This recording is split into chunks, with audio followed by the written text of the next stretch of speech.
We open Make and we go to the first module, we click here and we search for Airtable or use Airtable. I choose for get a record, it doesn't matter which one we take, and you see fail to load data because we don't have a connection. If we want to have a connection with Airtable, we're going to click on the add button and we're going to take here a connection.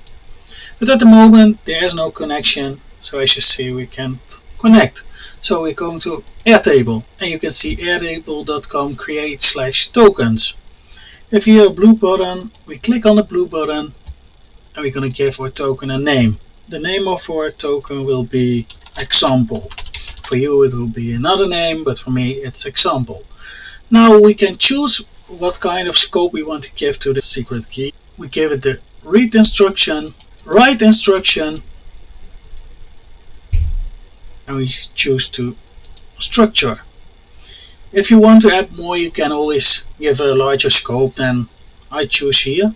And now we can add a base. This is very important because if we don't add a base, we cannot connect it with the base and we don't see the base. So I go to add base, I search for my base, it's example CMR, I click on base and I click create token. Now this is an example token, so it's not a problem that you see it, but never share your API because people could harm you. Now we go to make and we want to make a connection. We give our connection a name example. We choose personal access token. We're going to add the key and click on save. And now we have a connection with Airtable.